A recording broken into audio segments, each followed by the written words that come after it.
ಎಲ್ರಿಗೂ ನಮಸ್ಕಾರ. ನಾನು ನಾಗರಾಜ್ ಮಾಂಡ್ರೆ, ಶಿಕ್ಷಕರು, ಲಿಂಗಸೂರು ತಾಲೂಕು, ರಾಯಚೂರು ಜಿಲ್ಲೆ. ಮೊನ್ನೆ ಅಂಚೆ ಮೂಲಕ ಮಕ್ಕಳ ಸಾಹಿತ್ಯ ಪರಿಷತ್ತು ರಾಯಚೂರು ಮಕ್ಕಳ ತ್ರೈಮಾಸಿಕ ಸಾಹಿತ್ಯ ಪತ್ರಿಕೆಯು ನನಗೆ ಅಂಚೆಯ ಮೂಲಕ ತಲುಪಿತು. ಜಿಲ್ಲಾಧ್ಯಕ್ಷರಾಗಿರ್ತಕ್ಕಂಥ ಶ್ರೀ ಶಂಕರದೇವರು ಹಿರೇಮಠರವರಿಗೆ ಅನಂತ ಧನ್ಯವಾದಗಳು. ಚೆಲುವ ಚಿಣ್ಣರು ಅಂತ ಅದ್ಭುತವಾದ ಒಂದು ಹೆಸರನ್ನು ಪತ್ರಿಕೆ ಹೊಂದಿದೆ. ಈ ಒಂದು ಪತ್ರಿಕೆ ಬಗ್ಗೆ ನಾನು ಸ್ವಲ್ಪ ಸಂಕ್ಷಿಪ್ತ ಹೇಳೋಕ್ಕೆ ಇಷ್ಟಪಡ್ತೀನಿ. ಇದು ನನಗನಿಸಿದ ಮಟ್ಟಿಗೆ ಕರ್ನಾಟಕದಲ್ಲೇ ಮೊದಲು ಅಂತ ಅಂದ್ಕೊತೀನಿ. ಯಾಕಂದರೆ ಮಕ್ಕಳ ಬಗ್ಗೆ ಸಾಹಿತ್ಯಗಳು ಇದ್ದರೂ ಕೂಡ ಅದನ್ನು ಯಾವುದೇ ಫಲಾಪೇಕ್ಷೆ ಇಲ್ಲದೆ ಶಂಕರದೇವರವರು ಉಚಿತವಾಗಿ ಪತ್ರಿಕೆಯನ್ನು ಕರ್ನಾಟಕದ ಮೂಲೆಗಳಲ್ಲಿ ಹಂಚ್ತಾ ಇದ್ದಾರೆ. ಸ್ನೇಹಿತರೆ, ಈ ಪತ್ರಿಕೆಗೆ ಈಗ 4 ವರ್ಷಗಳ ಸಂಭ್ರಮ. ಈ ಪತ್ರಿಕೆ ಸ್ಟಾರ್ಟ್ ಆಗಿ 4 ವರ್ಷ ಆಯಿತು. ಸಂಚಿಕೆ 1 ಸಂಪುಟ 4 ಜನವರಿ ಮಾರ್ಚ್ 2022 ಪುಟ 16 ಹೊಂದಿದ್ದು ಬೆಲೆ ಉಚಿತವಾಗಿ ಶಂಕರದೇವರವರು ಕೊಡ್ತಾ ಇದ್ದಾರೆ. ಈ ಪತ್ರಿಕೆಯನ್ನು ನಾನು ನೋಡ್ತಾ ಹೋದಾಗೆ ನನಗೆ ಒಂದು ರೀತಿಯ ರೋಮಾಂಚನವಾದಂಥ ಅನುಭವ. ಯಾಕಪ್ಪ ಅಂತಂದರೆ, ಪುಟ್ಟ ಮಕ್ಕಳು 4, 5ನೇ ತರಗತಿ, 8, ಪ್ರಾಥಮಿಕ ಮತ್ತು ಪ್ರೌಢ ವಿಭಾಗದ ಎಲ್ಲ ಮಕ್ಕಳು ಕೂಡ ಅನೇಕ ಒಂದು ಸೂಕ್ಷ್ಮ ಸಂವೇದನೆಯನ್ನು ಅವರ ಕವನಗಳು, ಅವರ ಸಾಹಿತ್ಯವು ಹೊಂದಿದೆ.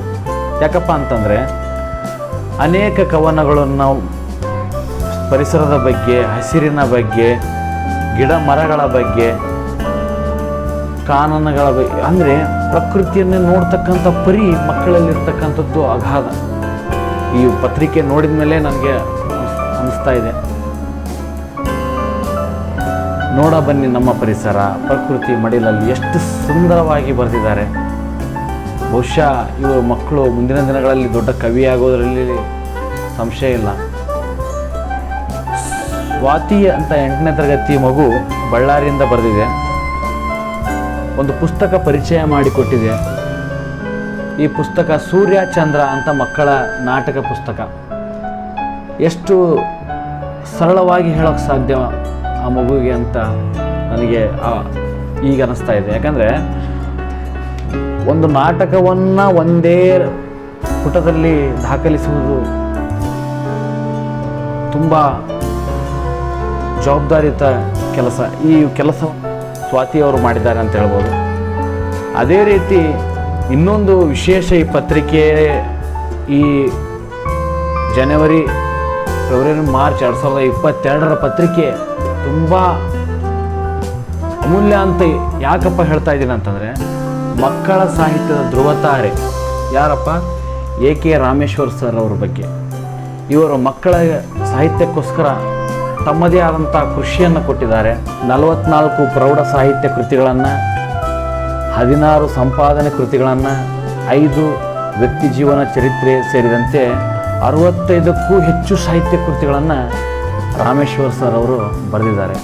ನಿಜಕ್ಕೂ ಅದ್ಭುತ ವ್ಯಕ್ತಿತ್ವ, ಅದ್ಭುತ ವ್ಯಕ್ತಿ ರಾಮೇಶ್ವರ್ ಸರ್ ಅವರು. ಇಂತಹ ಮಹನೀಯರನ್ನೇ ಈ ಪತ್ರಿಕೆಯ ಮೂಲಕ ರಾಜ್ಯದ ಎಲ್ಲ ಜನತೆಗೆ ಪರಿಚಯ ಮಾಡಿಕೊಟ್ಟಿರ್ತಕ್ಕಂಥ ಪತ್ರಿಕೆಗೆ ನಾನು ಹ್ಯಾಟ್ಸ್ ಆಫ್ ಹೇಳಬೇಕು. ಶಂಕರದೇವರವರು ಈ ರಾಮೇಶ್ವರ್ ಸರ್ ಅವರ ಬಗ್ಗೆ ಲೇಖನ ಇದೆ. ಅದೇ ರೀತಿ ಕಥೆಗಳು, ಮಕ್ಕಳ ಸಣ್ಣ ಕಥೆಗಳನ್ನು ಬರೆದಿದ್ದಾರೆ. ಅದೇ ರೀತಿ ಈ ಒಂದು ಪತ್ರಿಕೆಯಲ್ಲಿ ಮತ್ತೊಂದು ವಿಶೇಷತೆ ಏನಂದರೆ, ಭಾರತ ದೇಶದ ಪ್ರಥಮ ಮಹಿಳಾ ಶಿಕ್ಷಕಿ, ಅಕ್ಷರದವ್ವ ಶ್ರೀಮತಿ ಸಾವಿತ್ರಿಬಾಯಿ ಫುಲೇರವರ ಬಗ್ಗೆ ನಮ್ಮ ಮಕ್ಕಳ ಸಾಹಿತ್ಯ ಪರಿಷತ್ತಿನ ತಾಲೂಕು ಅಧ್ಯಕ್ಷರಾಗಿರ್ತಕ್ಕಂಥ ಮೌಲಪ್ಪ ಮಾಡಿಸಿರುವವರ ಸಹೋದರರು ತುಂಬ ಸುಂದರವಾಗಿ ಕಟ್ಟಿಕೊಟ್ಟಿದ್ದಾರೆ. ಪುಸ್ತಕದಲ್ಲಿರ್ತಕ್ಕಂಥ ಸಾರಾಂಶದ ಬಗ್ಗೆ ಸಂಕ್ಷಿಪ್ತವಾಗಿ ಹೇಳ್ತಕ್ಕಂಥ ಪ್ರಯತ್ನವನ್ನು ಮಾಡಿದ್ದಾರೆ. ಅವರಿಗೆ ಕೂಡ ಧನ್ಯವಾದಗಳು. ಅದೇ ರೀತಿ ಮಕ್ಕಳ ಒಂದು ಚಿತ್ರಗಳನ್ನು, ಅಭಿರುಚಿಯ ಅವರ ಆಸಕ್ತಿಯ ಮನೋಭಾವನೆಯ ಒಂದು ಚಿತ್ರಣವು ಚಿತ್ರಕಲೆಯಲ್ಲಿದ್ದು ಈ ಒಂದು ಚಿತ್ರಕಲೆಯಲ್ಲಿ ಕೂಡ ಒಂದು ವಿಭಾಗವನ್ನು ಮಾಡಿದ್ದಾರೆ ಪತ್ರಿಕೆಯಲ್ಲಿ. ನೋಡ್ತಾ ಹೋದಂತೆ ಮಕ್ಕಳ ಜ್ಞಾನದ ಪ್ರತಿಭೆಯನ್ನು ಹೆಕ್ಕಿ ತೆಗಿತಕ್ಕಂಥ ಕೆಲಸವನ್ನು ಶಂಕರ್ ದೇವ್ ಸರ್ ಅವರು ಮಾಡಿದ್ದಾರೆ ಅಂತಂದರೆ ತಪ್ಪಾಗಲಾರ್ದು. ಅವರಿಗೆ ಮುಂದಿನ ದಿನಗಳಲ್ಲಿ ಆ ಶಾರದಾಂಬೆ